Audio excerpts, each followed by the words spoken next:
Bom, a gente vai entrar aqui no assunto direito societário, será o tema da aula de hoje. Hoje a gente vai abordar aqui o conceito de empresa, o conceito de sociedade empresária, os tipos societários. Vamos começar aqui com o conceito. Sociedade empresária é o contrato celebrado entre pessoas físicas ou jurídicas, ou somente entre pessoas físicas, por meio do qual se obrigam reciprocamente a contribuir com os bens ou serviços para o exercício da atividade econômica organizada para a produção ou circulação de bens ou serviços. Como vocês viram,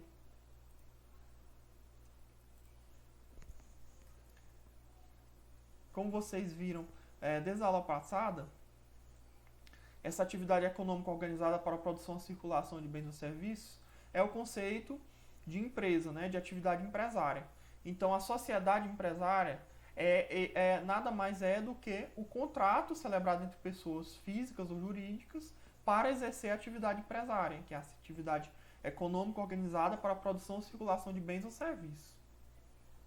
Os elementos indispensáveis para a constituição da sociedade empresária são o estatuto ou contrato social, que é como se fosse a certidão de nascimento da empresa. É por meio desse estatuto ou do contrato social, muitas vezes também chamado de atos constitutivos, que nasce a empresa, que a empresa ela adquire a personalidade jurídica, uma personalidade que se distingue da personalidade de seus sócios, ou seja, ele passa a ser uma outra pessoa, uma pessoa jurídica. A sua identidade ela se diferencia da identidade de seu sócio. O segundo requisito é que seus sócios sejam agentes capazes, ou seja, ser maior de idade, em pleno gozo de seus direitos civis, ou que ele seja maior de 16 anos, que seja emancipado. Aqui entende-se também como pessoa, o que seria uma pessoa incapaz? A pessoa que está transitoriamente incapaz, está em coma, ou ele adquiriu alguma doença que impossibilite ele de exercer a atividade empresária. Então ele não pode fazer parte de uma sociedade empresária. Se por acaso já tenha sido criada a sociedade empresária e durante o exercício da atividade esse sócio ele perde a capacidade, assim ele fica por causa de um coma ou outra doença, ele não tem como exercer mais na qualidade de sócio, ele pode permanecer na empresa e aí ele vai ser representado por alguém, um tutor, para poder continuar a atividade como sócio. Objeto lícito, possível, determinado ou determinável.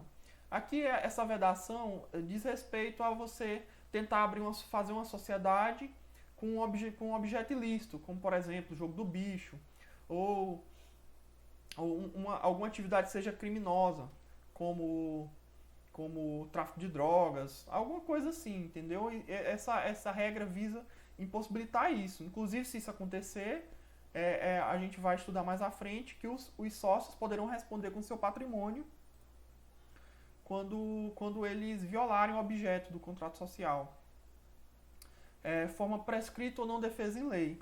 Aqui nesse item 4 ele fala que obrigatoriamente deve seguir uma das formas societárias previstas em lei, que existem várias. Nós temos a sociedade em comadita simples, sociedade em comadita por ações, sociedade anônima, sociedade limitada.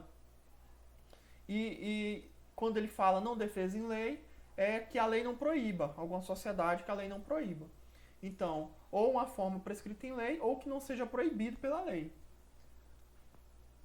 Aqui esse item 5, que está na apostila, eu sublinhei, porque esse não é mais requisito. Houve uma lei, a Lei da Liberdade Econômica de 2019, já do novo governo, que prevê a possibilidade de sociedades unipessoais. Mais à frente na aula a gente vai tocar especificamente nesse assunto. É o capital, como a gente já falou em outras aulas também, na aula, acho que na aula passada nós falamos do capital, que são tanto o dinheiro como o ponto comercial, como o software, como o contrato, tudo isso faz parte do capital. As prateleiras, computadores, tudo isso faz parte do capital da empresa. Então, sem o capital, não tem como constituir uma sociedade empresária. esse affectus societatis, ou interesse capital, vontade de se associar-se, nada mais é do que a vontade livre de qualquer vício de vontade dos sócios em constituir a sociedade empresária. Ou seja, se aquele sócio não tiver agindo por sua própria vontade, ou estiver sendo coagido, essa constituição da sociedade será nula ou anulável, né? Poderá ser anulada. A participação dos sócios nos lucros ou prejuízos da empresa também é um requisito. Nós vamos agora iniciar aqui as modalidades de sociedade empresária. Iremos começar aqui pelas sociedades despersonificadas. O que é essas sociedades despersonificadas? São as sociedades que elas não possuem personalidade jurídica. Ou seja, como a gente falou agora há pouco, a empresa, a sociedade, ela adquire a personalidade jurídica com a constituição dos seus atos constitutivos, do seu contrato social na junta comercial. Então, se não teve esse registro na junta comercial, ela não possui a sua personalidade jurídica. Nós vamos falar aqui da sociedade irregular e da sociedade de fato. No caso da sociedade irregular, ela até possui um ato constitutivo escrito, só que ela não foi registrada na junta comercial. E a sociedade de fato é quando a sociedade se junta e não tem nenhum ato constitutivo. Ou seja, eu me juntei com um amigo meu e vamos montar um negócio. Nós dois montamos um negócio, sem ter CNPJ, sem ter personalidade jurídica. A gente compra no nosso CPF mesmo, compramos nas mercadorias no nosso CPF. E quais são os problemas disso, né? Eu pontuei aqui os dois principais problemas. É a responsabilidade limitada dos sócios, ou seja, se eu causar algum dano a terceiro, ou se houver alguma dívida da empresa, os meus bens irão ser atacados ilimitadamente. Ou seja, eu vou responder com os meus bens ilimitadamente. Aqui, responsabilidade ilimitada dos sócios. E o outro é a ausência da personalidade jurídica. Ou seja, a personalidade jurídica da empresa, basicamente, é a personalidade dos sócios. Ou seja, os sócios irão responder com seu próprio nome. No caso de uma empresa que não tenha personalidade jurídica, que me causar algum dano, eu até posso processar a empresa sem que ela tenha personalidade jurídica. Só que o que acontece na prática é que quem vai responder são os sócios. Então esse é o perigo de ter uma sociedade irregular ou uma sociedade de fato. Iremos aqui agora para a sociedade em conta de participação. Essa sociedade em conta de participação está prevista no artigo 991 até o artigo 996 do Código Civil. São apenas 6 artigos, né, para tratar desse tipo societário. Esse tipo societário ele também não possui personalidade jurídica. Existe um contrato apenas entre os sócios. Nesse tipo de sociedade nós temos dois sócios. Temos os sócios ostensivos e temos os sócios ocultos ou participante. O sócio ostensivo é quem responde ilimitadamente com seus bens. Seus bens eles entram ilimitadamente caso haja algum prejuízo na empresa, caso ele cause algum prejuízo. E o sócio oculto ou participante, ele não responde, ele responderá limitado apenas à importância que ele dispôs como sócio, né? Isso acontece porque o sócio ostensivo é quem está lá na frente do negócio, ele é quem gerencia o negócio. E o sócio oculto, ele é como se fosse um investidor. Um bom exemplo disso são os fundos de investimento. Aqui embaixo eu trouxe aqui de forma resumida para ficar mais claro. O ostensivo ele tem uma participação ativa e essa responsabilidade é ilimitada. E o participante, a sua participação é passiva e a sua responsabilidade é limitada. Ou seja, o participante ele só vai receber os dividendos, os lucros, quando tiver a divisão dos lucros ele recebe. E o ostensivo é quem está lá na linha de frente mesmo da empresa. É quem gerencia a sociedade. Aqui o funcionamento, existe uma conta corrente, que é comum a todos os sócios ostensivos e ocultos, que realiza a participação de todos. Todos participam por meio dessa conta. Aí eu trouxe uns exemplos aqui, como eu já falei dos fundos. Aplicações em fundos realizadas pelos bancos. Banco é o sócio ostensivo, tem um contrato com seus clientes, sócios ocultos, para aplicar valores depositados, dividindo com eles os lucros recebidos pela sua participação. Aqui eu trouxe os principais artigos sobre esse tipo societário, que é o artigo 992, que fala: a constituição da sociedade em conta de participação independe de qualquer formalidade e pode provar-se por todos os meios de direito. Quando a gente lê esse artigo, que fala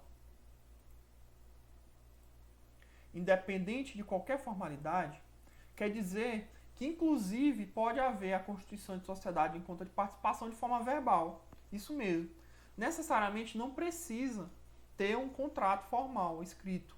Até de forma verbal pode-se ter essa constituição de sociedade em conta de participação.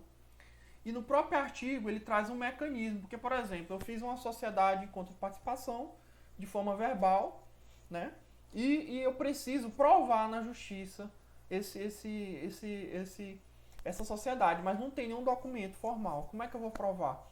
Aí o próprio artigo ele fala que pode ser provado por todos os meios de direito. Isso aqui é um mecanismo de proteção para quem faz parte desse tipo de sociedade. Ele pode até ser registrado, só que esse contrato ele pode até ser registrado, só que não é registrado na junta comercial. Pode ter seu registro nos cartórios, cartório de nota. E o próximo artigo aqui também importante é o 993, que fala que o contrato social produz efeitos somente entre os sócios. E a eventual inscrição de seu instrumento em qualquer registro não confere personalidade jurídica à sociedade. Como a gente falou que não tem personalidade jurídica, e eu falei também que pode ser registrado em cartório, pode ser registrado, só que você registrando em cartório não vai dar personalidade jurídica à sociedade.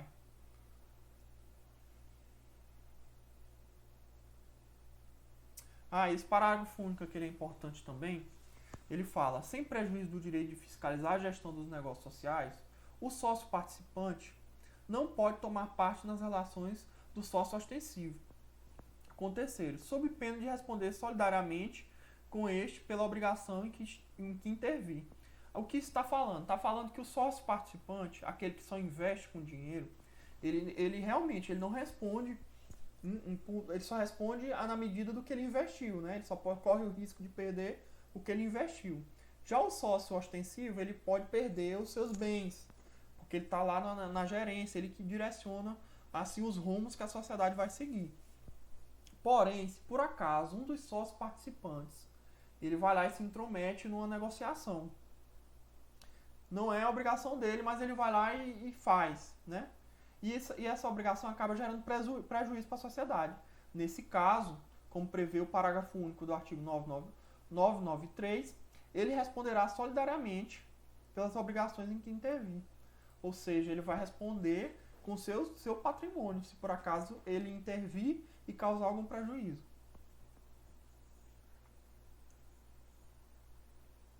E aqui nós iniciamos agora as sociedades que possuem personalidade jurídica.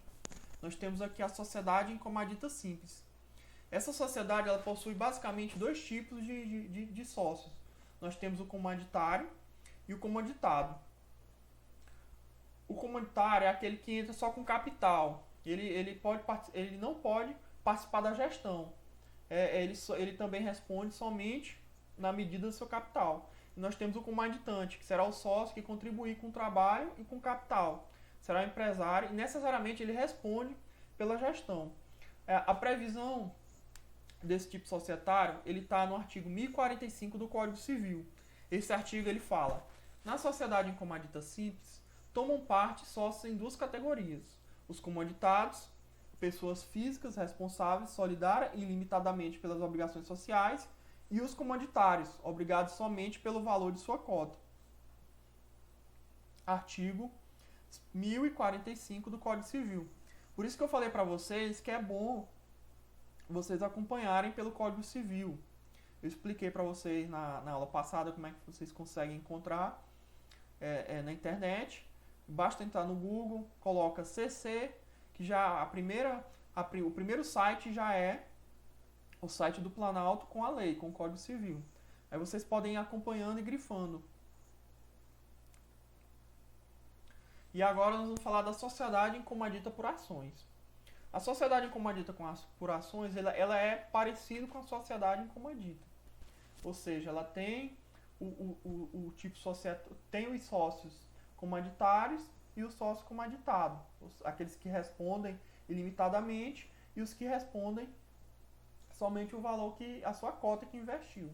A diferença é porque o seu capital social ele é dividido por ações. E isso facilita a entrada ou a saída de novos sócios acionistas. A sua previsão está no artigo 1091 do Código Civil, que fala: somente o acionista tem a qualidade para administrar. Aliás, no artigo 1090, que traz a previsão da sociedade incomandita por ações.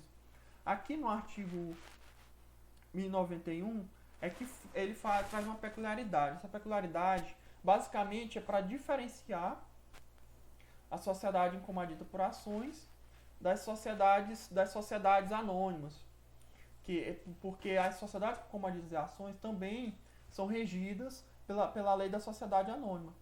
Olha aqui, a gente falou aqui, a sociedade incomandita por ações tem o capital dividido em ações, regendo-se pelas normas relativas à sociedade anônima. Então, qual que é a diferença, já que a sociedade anônima também é dividido em ações, né? A diferença se dá nesse artigo aqui, ó, o 1091, ele fala que somente os acionistas têm a qualidade para administrar a sociedade, respondendo subsidiária e limitadamente pelas obrigações da sociedade. Na sociedade anônima, não necessariamente precisa ser um acionista. Na sociedade anônima, eles podem contratar um administrador que não faz parte da sociedade, não tem ações da sociedade, unicamente para administrar a sociedade. Essa é a principal diferença entre a sociedade anônima e a sociedade incomandita por ações. Lembrando que essas sociedades, a sociedade incomandita e a sociedade incomandita por ações, elas estão praticamente em desuso exatamente pela questão da responsabilidade dos sócios, entendeu? Porque é muito mais viável você escolher um tipo societário em que somente vai responder a empresa, né? Só quem vai responder é a sociedade, do que entrar nos meus bens. Como, por exemplo, a sociedade limitada, aqui, ó, que é a próxima sociedade que a gente vai estudar. Sociedade limitada, hoje no Brasil, é o tipo societário mais usado, justamente por isso. Porque a sua responsabilidade, como a gente vai ver aqui no artigo 1052 do Código Civil, a sociedade limitada, como o próprio nome fala, a responsabilidade de cada sócio é restrita ao valor de suas cotas. Por essa razão, o tipo societário, sociedade limitada, é mais utilizado no Brasil.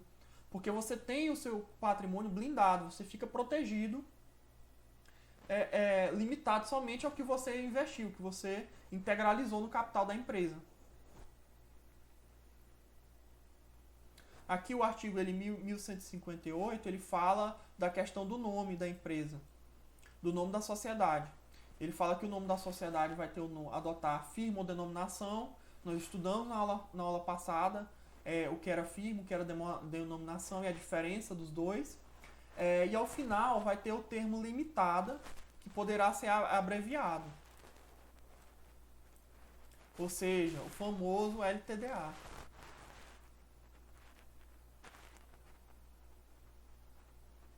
E aqui nós temos a inovação que eu falei agora há pouco, da lei, que foi incluído pela Lei 13.874 de 2019, que é a lei a Lei da Liberdade Econômica, já obra do ministro Guedes e sancionada pelo pelo presidente da República, o Bolsonaro, que ele permitiu a criação da sociedade limitada por uma única pessoa. É o que a gente chama de sociedade unipessoal. Em nossa apostila, essa lei aqui ainda não foi atualizada. Vejam só, na apostila ele fala: trata-se de uma sociedade onde duas ou mais pessoas se unem em interesse comum, visando o exercício da atividade comercial, possuindo responsabilidade limitada ao capital subscrito na sociedade. O principal dever do sócio é o de integralizar as cotas que subscreveu. Caso contrário, será remisso. Isso aqui já foi revogado por essa lei de 2019, uma lei bem recente, que permite as sociedades unipessoal, a sociedade com uma pessoa. É até curioso, eu vou fazer um parênteses aqui para a gente falar sobre isso. Porque, olha só, sociedade, que vem do latim societas, significa associação, reunião de um grupo. Então, não tem como se conceber uma sociedade com uma pessoa. Mas no Brasil existe, né? E isso não foi invenção do ministro Guedes, não. Já teve essa previsão na Lei 13.247 de janeiro de 2016, exatamente no Estatuto da OAB, no Estatuto dos Advogados, que prevê nessa lei a questão da sociedade unipessoal. Os advogados podem reunir-se em sociedade simples, de prestação de serviço de advocacia, ou constituir sociedade unipessoal de advocacia. Então surgiu a figura da sociedade unipessoal nessa lei, na Lei 13.247, de 12 de janeiro de 2016, que alterou o Estatuto da OAB para permitir a sociedade unipessoal, né? Uma sociedade de uma única pessoa, de um único advogado. Essa lei ela foi criada para proteger, né, os advogados que não tinham sociedades, advogados que trabalhavam sozinhos, mas eu acho que deveria ter sido adotado uma nova nomenclatura e não sociedade, porque é um erro gramatical, né, a questão de ser sociedade. Mas enfim, eu pensei que não ia pegar esse nome, mas acabou que pegou. Tanto é que agora na Lei 13.874 de 2019, a Lei da Liberdade Econômica, incluiu a questão da sociedade unipessoal nas sociedades limitadas. É um avanço para proteger essas pessoas, mas, assim, no meu ponto de vista, deveria ter outra nomenclatura. Mas se adota, a lei está adotando, né? Então a gente tem que seguir o que está previsto na lei.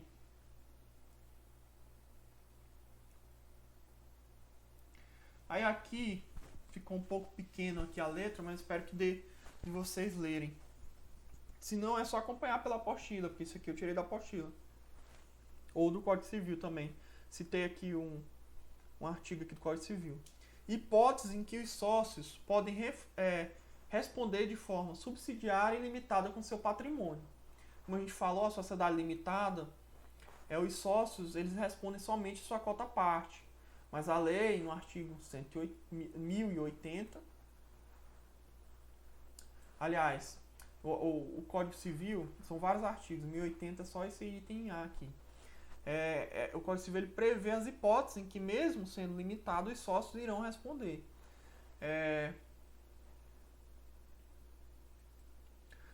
Deliberações contrárias à lei ou contrato social.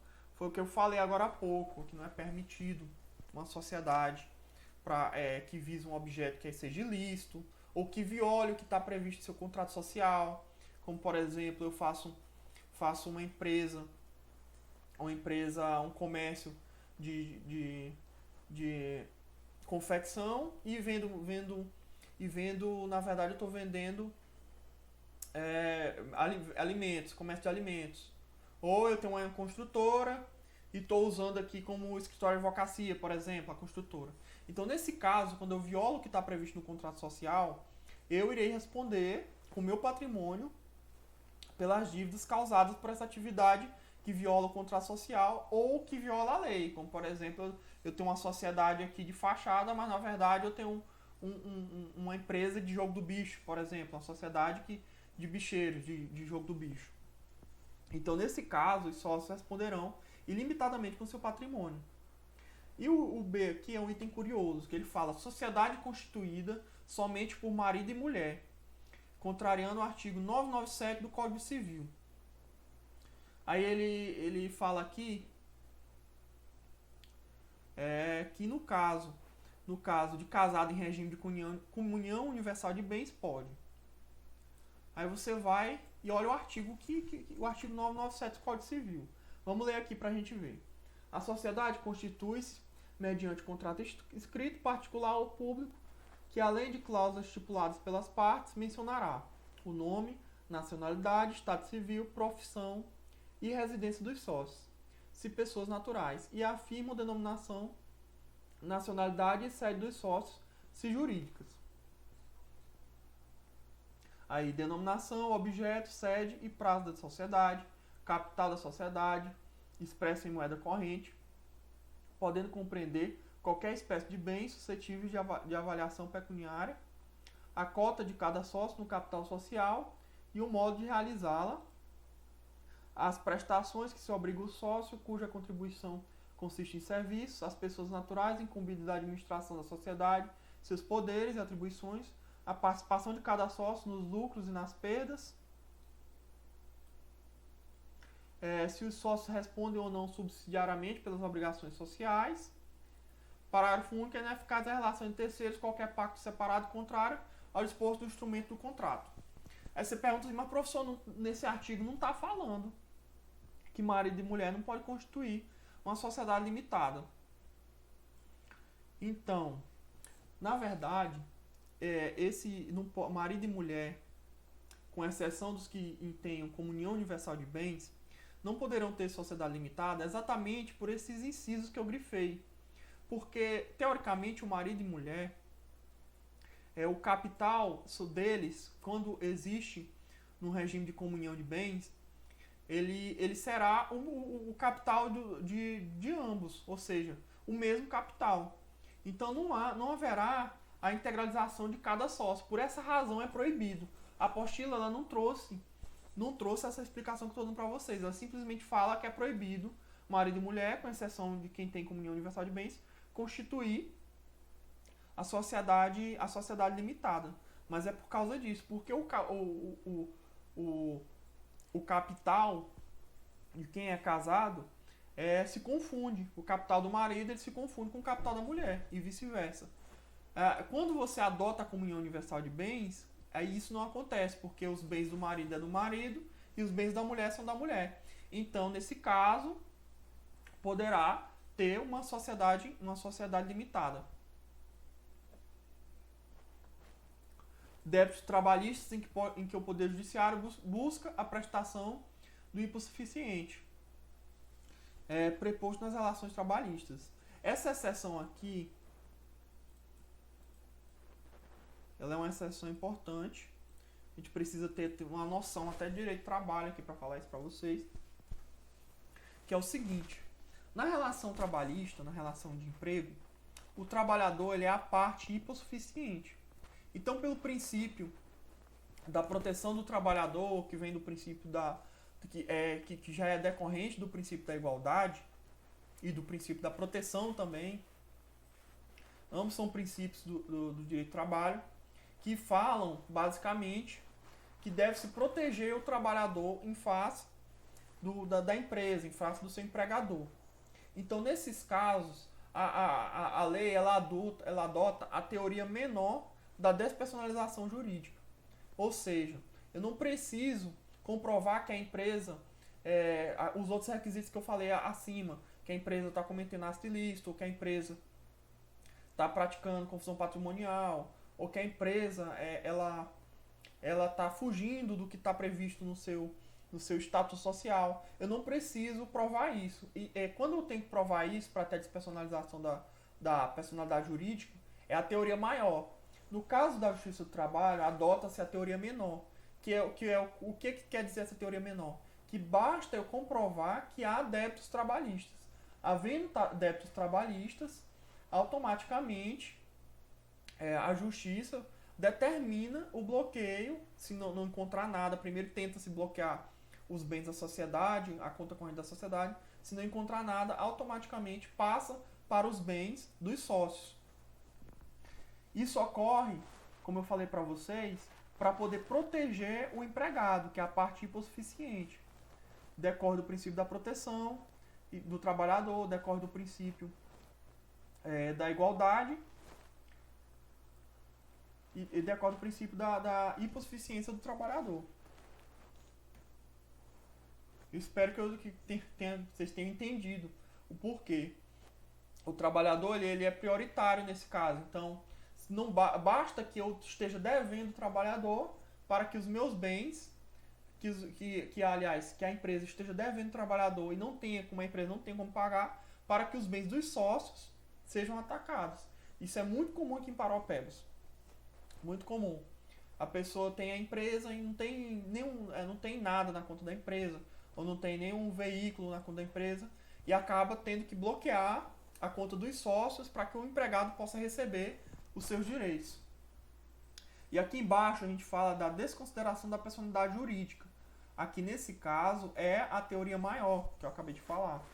A teoria maior tem que haver fraude contra credores, tem que haver a confusão patrimonial, que é quando os bens do sócio se confundem com os bens da empresa. Por exemplo, eu tenho o meu carro e eu não boto meu nome, boto o nome da empresa, para não chegar. E vice-versa, eu uso o meu carro com o nome da empresa. O carro é pessoal meu, mas eu comprei pela empresa para aproveitar algum plano. Então, ou eu pego o dinheiro da empresa e uso para pagar minhas contas pessoais. Tudo isso é confusão patrimonial. E fraude contra credores que ele fala aqui é, por exemplo, eu pego todo o dinheiro que está no caixa da empresa e para não pagar meus credores, eu saco e coloco na minha conta pessoal. Então, nesse caso, haverá a desconsideração da personalidade jurídica, que não é automática. Nesse caso, você tem que entrar com a ação pedindo a desconsideração da personalidade jurídica para que possa chegar aos bens dos sócios. Aqui também nós temos débito junto ao INSS, também se a minha empresa está devendo ao INSS, pode chegar aos bens dos sócios. E aqui, no caso das relações de consumo,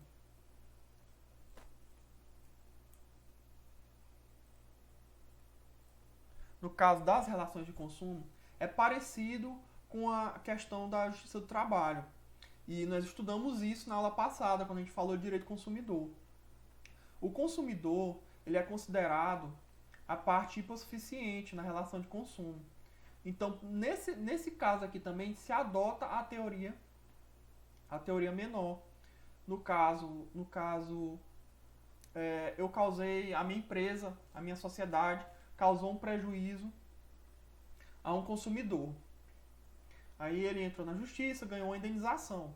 Só que o caixa da minha empresa não tem nada, não tem nenhum centavo. Eu não deixo nenhum centavo no caixa da minha empresa exatamente para tentar não pagar essas demandas de consumidor. Então, nesse caso também, mesmo que não haja confusão patrimonial, mesmo que não haja uma atividade ilícita, será decretada a despersonalização pela teoria menor. Também pelo princípio da proteção do consumidor, da hipossuficiência do consumidor, por essa razão.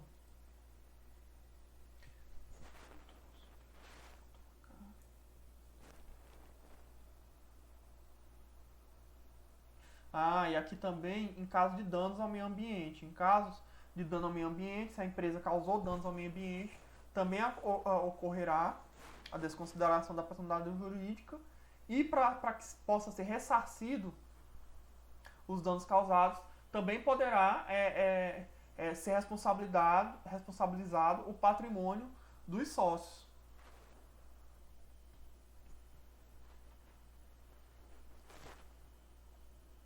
Vamos entrar aqui agora na administração da sociedade limitada.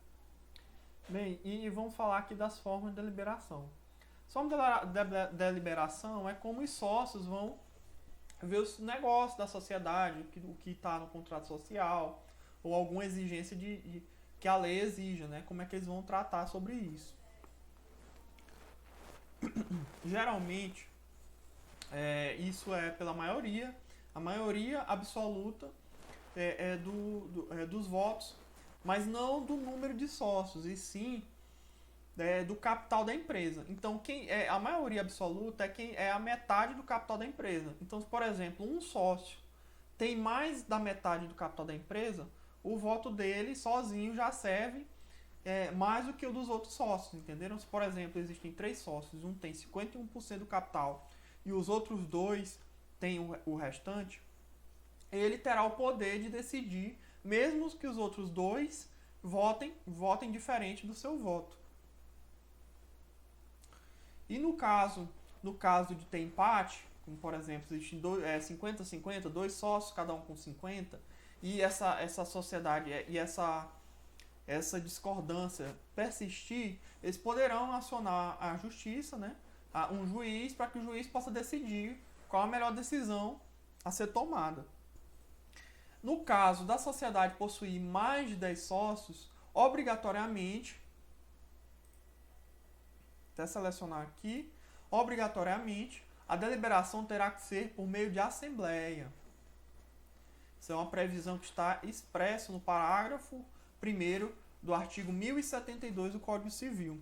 Esses artigos aqui são os principais artigos que falam sobre as formas de deliberação. Vamos ler aqui o artigo só para encerrar. As deliberações dos sócios, obedecidas no disposto no artigo 1010, serão tomadas em reunião ou assembleia. Em reunião, se for menos de 10 sócios, em assembleia, se for mais de 10 sócios. Conforme previsto no contrato social, devendo ser convocados pelos administradores nos casos previstos em lei ou no contrato. A deliberação em assembleia será obrigatória se o número de sócios for superior a 10.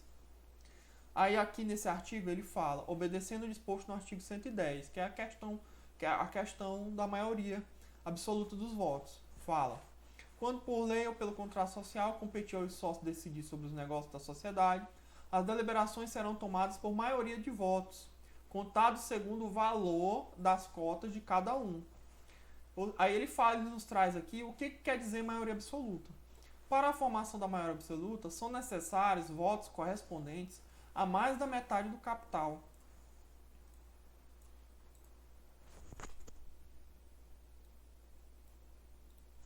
Que é o que eu falei para vocês. Se um dos sócios ele tem mais da metade do capital, os votos dos outros nem vai adiantar.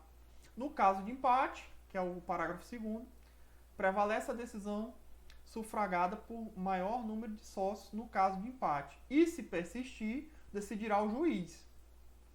Se, por exemplo, são 10 sócios, 5 votou de uma forma e 5 votou de outra. Ou então, ele até nos traz outra possibilidade aqui. No caso de empate, por maior número de sócios. Se, por exemplo, existem 4 sócios que têm 50% e existem 6 sócios que têm 50%. Então, se empatar no valor das cotas, desempatará pelo número de votos. Caso persistir, se for 5, 5 e cada um dos 5 tiver 50%, aí obrigatoriamente terá que ser acionado um juiz para poder resolver a questão. Bom, gente, foi isso a aula de hoje. A gente já está aqui, acho que já na metade do curso praticamente, está sendo bem rápido, porque como a gente não tem interação com os alunos, acaba que a aula fica bem rápida. Então eu vou disponibilizar esses slides que eu estou usando aqui também, mas basicamente esse slide ele é a apostila de vocês, acrescentado dos artigos do Código Civil. Vou disponibilizar para vocês para facilitar também. Até tentar salvar com as partes que eu grifei aqui. Bons estudos e boa noite.